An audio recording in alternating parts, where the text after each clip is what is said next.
You go to see a life coach, is that right? Yes, yes. And she says what? She looks at me and says, I actually think you should learn how to be a coach, and I will teach you.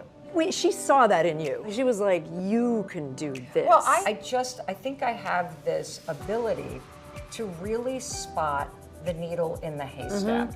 To see the thing that is the through line that most of us are missing.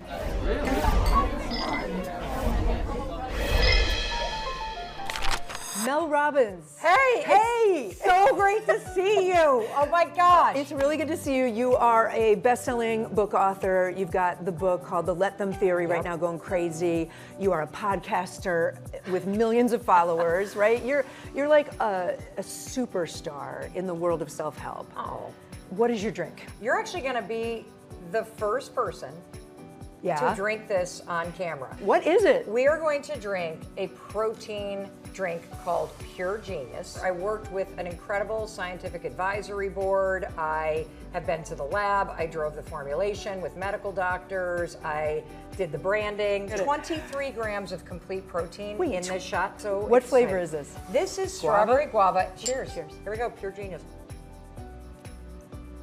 It's really sweet and good and fruity. That's protein. Like you're not doing enough that you have to now put out a protein shot. Well, here's what happened. So as I'm interviewing all these world-renowned experts on my own show, I'm learning with everybody. Right. I blame Dr. Amy Shaw. She starts talking all about protein. And that we need protein and that women are protein deficient. And so I'm listening, I'm like, we are? I didn't know. Wait, ding, ding, ding. And then here's what I found. It's very hard to get the amount of protein that you need. Yeah. We're in Smith & Mills in Rockefeller Center.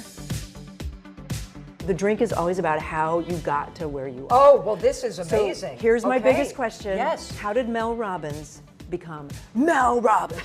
Screwing up my life. I was failing at taking care of my own health. I'm busy, we've got 3 adult kids, I'm working full time, I'm traveling a lot, I'm like a lot of people. We know what we need to do, but it's really difficult to make ourselves do those things. And so for me, I became the person you see today largely because I had a massive breakdown, which ironically you and I met. I know, I want to talk about that. Can I go back further though? Yeah. You grew up in Michigan, right? I did. What were you like as a kid? I was just a kid growing up in a little town with big dreams. I was very much informed like everybody else by my parents. My dad was an orthopedic surgeon, but he was like the small town doc. Our kitchen was the local minute clinic. Anybody that had any issue, come on over. They'd literally come to the house? Oh, absolutely. Yeah. And your mom? My mom owned a retail store. I come from a long line of just women who get it done. My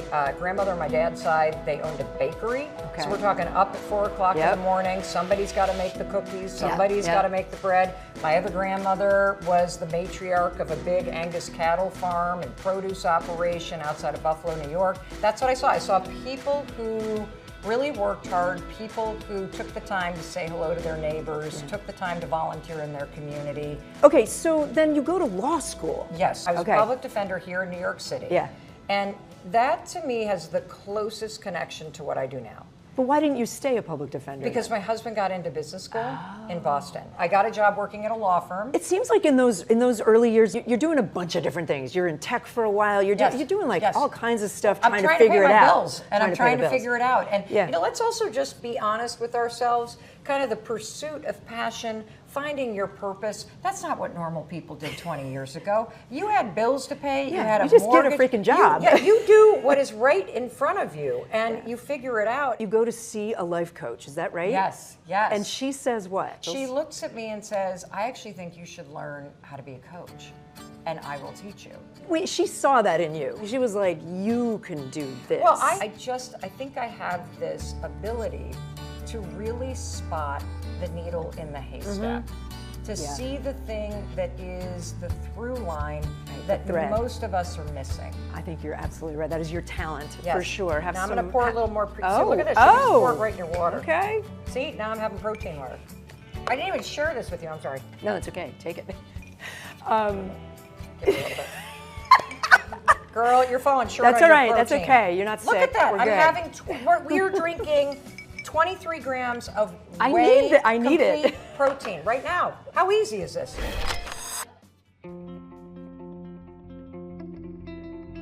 want to go back 2009. Oh my God, do we have to go back You and there? I met in 2009. Yes, I didn't even tell you what was going on. That's what I'm wondering. When you walked into our house, girl, there were liens on that sucker. Okay, hold up, Yes. because here's what happened. I was at a different network. I was with Good Morning America. Come into your house to do a story, not about Mel Robbins. Thank God. About your husband, Chris, who's an amazing guy. He had lost his job and he was reinventing himself as a pizza restaurant owner. He was launching a business. That was the story. It's true, but can I just point something out? I want you to just take a moment and really think about the truth. That when we're reinventing ourselves, it feels glamorous. When your partner is, you're like, get it together, buddy. None of this, like, get a job. Well, that I did get a little of that while we were there. Can I tell you what I remember? I remember your beautiful house. I remember walking in and being like, this place is amazing. It was like a farmhouse. Yeah, it was an 1800s and then you had kids farmhouse. running around, almost the same age as my kids. Yeah. You had just gotten off, do you remember this? You had just gotten off a red eye from LA. Yes. And something big had happened. I don't know what. Yes, But that's what you were talking about. Yes, that was the big thing that had happened. So you're telling me that that was behind the scenes, that was not reality. No, because the first restaurant that he opened was a home run. And like complete idiots, we cashed out our entire life savings. We took out a home equity loan, credit cards, liquidated the 401k, the kids' college, everything. To build more. Correct. And then the second location was way more expensive, burned through all the money. It's a disaster. I mean, I get why you wouldn't say that in the setting of the well, interview. We were under excruciating financial pressure. We needed to figure out how to pay bills that we had not opened in 6 months. We needed to figure out how to get the lien off our house. We have friends and family that have invested, and I became a shell of myself. Was your marriage, was it hard? Oh, are you? Because we wanted to kill each other. Because when you can't put gas in the tank, when payroll checks are bouncing, there's a certain level of fear and shame that hits you, and you tell yourself a lie. And the lie I told myself is, it's too late. We've screwed this up. I will never figure this out. We will never pay off our bills. And it's not true.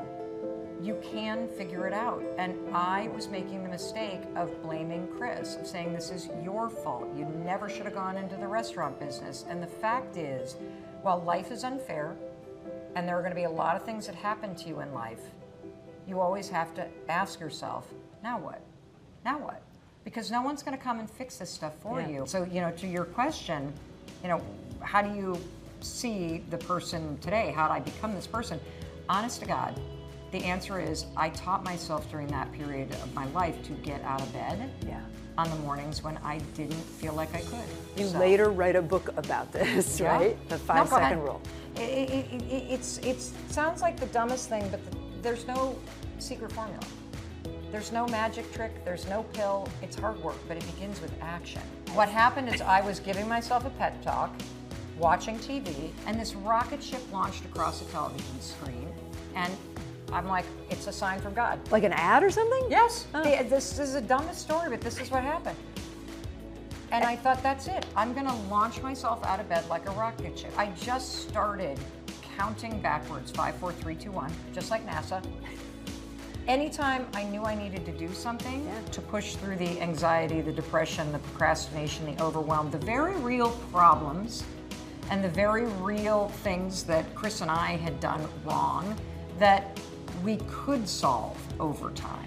Can I be honest? I'm a little surprised that you guys are still together. I am too. I am so proud of us for leaning in and really trying to figure it out together. You do this TED Talk in like 2011. Yeah. You talk about the 5-second rule. Yep. If you don't stand up in 5 seconds, you're going to pull the emergency brake. Yeah, and then that leads to everything else. Well, it does, because what happens is, I didn't know that normal people got paid to speak at events.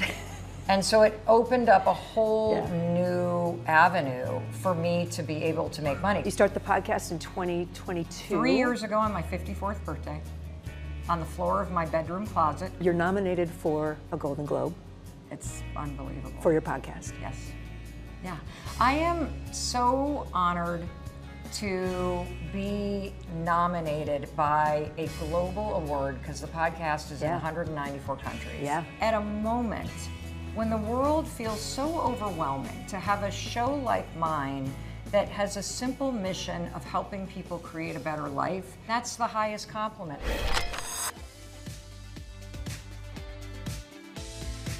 We have to talk about the book, The Let The Them Let Theory. Them Theory. Oh my God. Well, it's universal and it's oddly personal. It's just 4 words: let them and let me. The more you give up control, the more control you gain. When somebody's pissing you off or stressing you out or frustrating you, just say let them. That's all you have to say. And it's this weird moment where you detach and you recognize, I can't control traffic. I can't control They're honking my in boss's traffic, food. let them. Let them. My time and energy is more important than this idiot. So let them. And then you say, let me, and this is where you pull back your focus to yourself and you remind yourself what's in your control, what you think, what you do or don't do, and what you do in response to the very real emotions that rise and fall. The more you protect your energy, the more you value it. But one thing I want to loop back to, because this is really important, marriage. Chris and I are going to celebrate our 30th wedding anniversary this year. Fantastic. And since saying let them and let me, first, I never realized how judgy I was. Second, I am in a second marriage with the same person. Not because he's changed, because I have. There is something beautiful. I almost want to cry for you. Well, I want to cry for everybody, because one of the reasons why this book has sold almost 9 million copies in a year is because it works immediately in your life and you feel more peaceful. You learn a whole new way to create acceptance for each other, which means true connection and support can flow in instead of constantly wishing people were different and feeling that friction that we don't know how to resolve.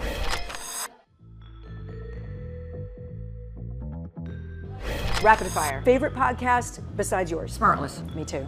Love that one. Love those guys. One habit that changed your life? From the inside out, saying let them and let me. It rewired me at a cellular level. I have so much more peace and presence in my life and love because of it. This is hard, but could you give advice in one word? If you could just say one word to folks. Love. Mel Robbins. Nope, you're all done. Thank you so much.